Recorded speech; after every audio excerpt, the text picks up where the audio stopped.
अनमे जब वापस आती है तो देखती है कि सभी लोग ओवर टाइम करके यहीं पर ही सो गए हैं। उसका कलीग उसे कहता है कि हम लोग सिस्टम को फिक्स कर रहे थे और इसी चक्कर में हमें काफी देर हो गई एंड हम लोग यहीं पर ही सो गए। फांग उसे कहती है कि तुम तो कितनी लकी हो कि तुम्हें ओवर टाइम नहीं करना पड़ा।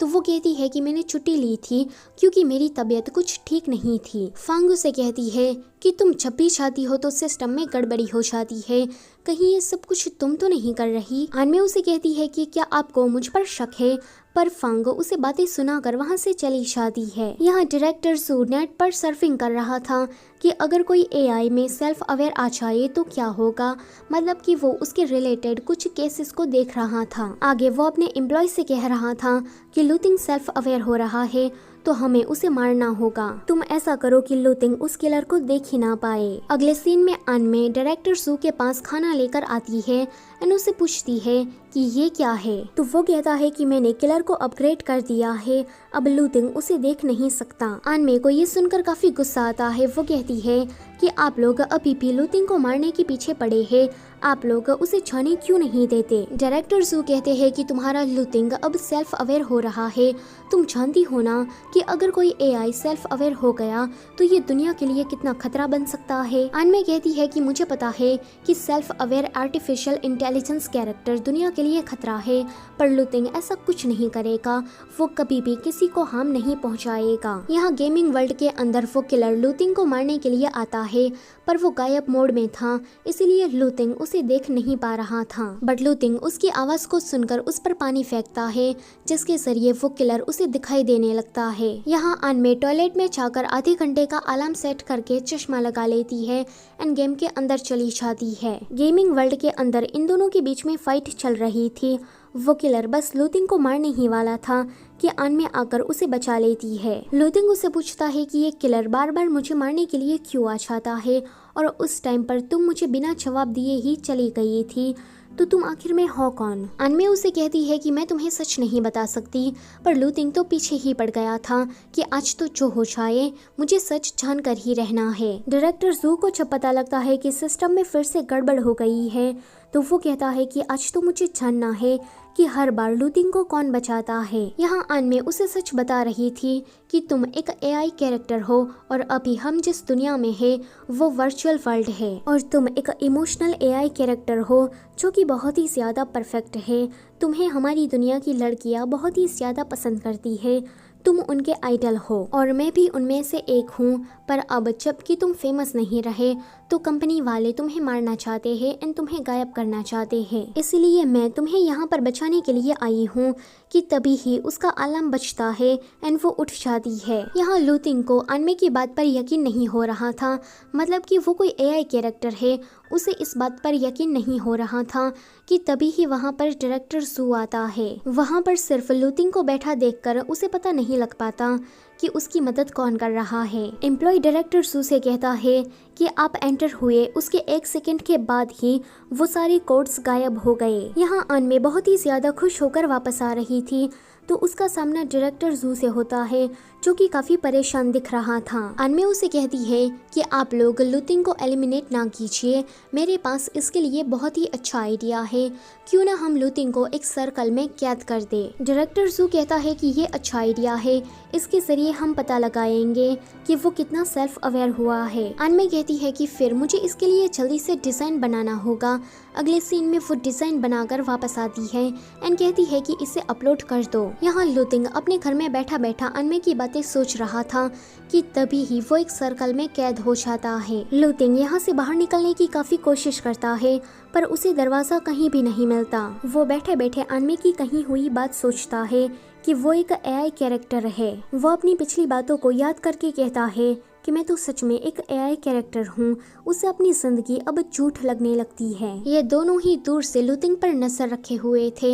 एम्प्लॉय कहता है कि ये तो बिल्कुल इंसानों की तरह एक्ट कर रहा है। डायरेक्टर जू कहता है कि हम लोग इसे 7 दिन तक इसी अंधेरे कमरे में रखेंगे ताकि ये मेंटली डिस्टर्ब हो जाए। दूर से अनमे ने उन दोनों की बातें सुन ली थी।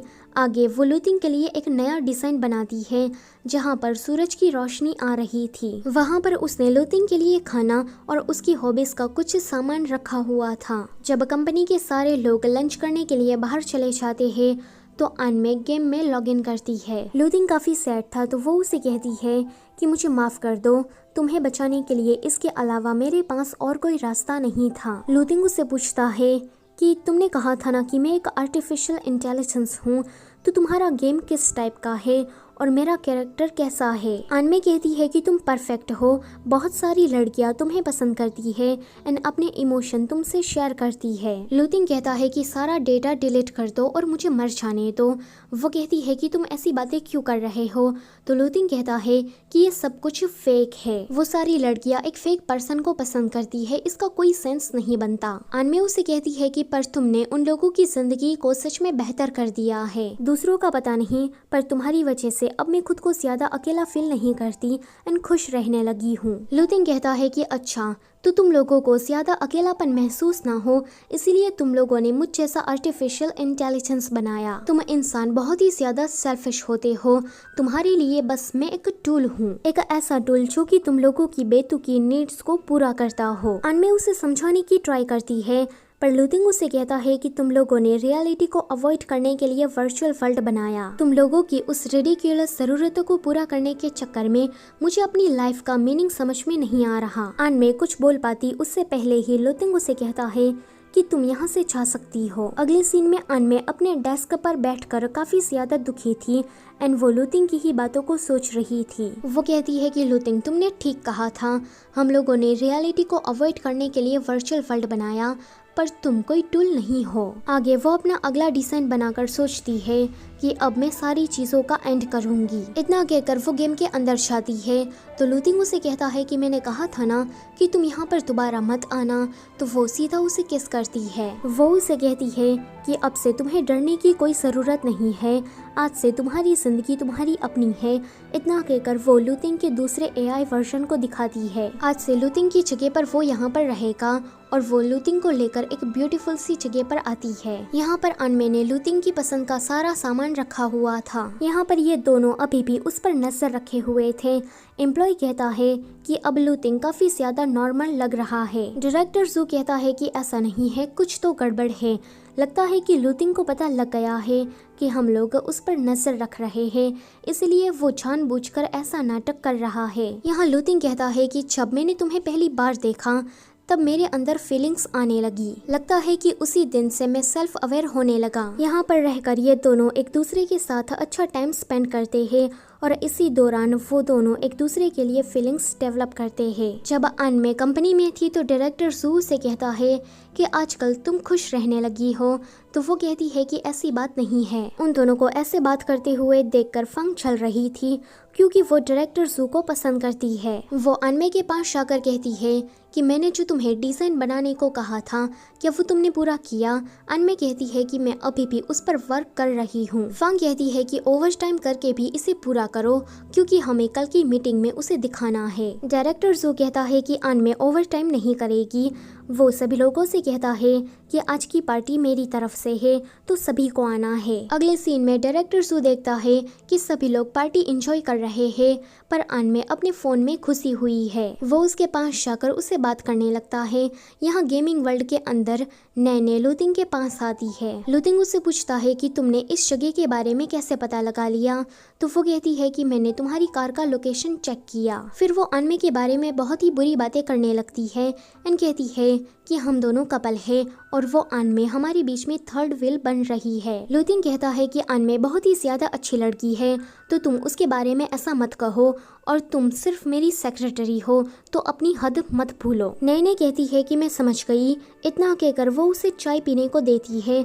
दिखने से ही लग रहा था कि उसने उस चाय में कुछ मिलाया हो। यहाँ डायरेक्टर जू से बातें करते करते अनमे ड्रंक हो गई थी, तो उन दोनों को दूर से फंग भी देख लेती है। वो जब उनके पास आती है तो अनमे कहती है कि ओए चुड़ैल दूर हट, तो वो कहती है कि क्या तुमने मुझे चुड़ैल कहा। वो कहती है कि हाँ, तुम चुड़ैल डायन और भूतनी हो जो कि कंपनी में सभी लोगों को बुली करती है। सभी लोग अनमे को इस तरह से देखकर कहते हैं कि क्या इसे अपनी जॉब प्यारी नहीं है। फंग को उस पर इतना ज्यादा गुस्सा आता है कि वो उसकी तरफ ड्रिंक फेंकती है, पर बीच में डायरेक्टर जू आ जाता है। वो जल्दी से उसे माफी मांगने लगती है तो डायरेक्टर जू से कहता है कि कोई बात नहीं, अनमे अभी ड्रंक है तो तुम उसकी बात को ज्यादा सीरियस मत लेना। डायरेक्टर सू अनमे को लेकर उसके घर छोड़ने के लिए चाह रहा था, तो ये देखकर फंग को बिल्कुल भी अच्छा नहीं लगता। इसी के साथ ये वाला पार्ट होता है यहीं पर ही खत्म। वीडियो से छाने से पहले लाइक, शेयर और चैनल को सब्सक्राइब करना मत भूलना। Thank you for watching.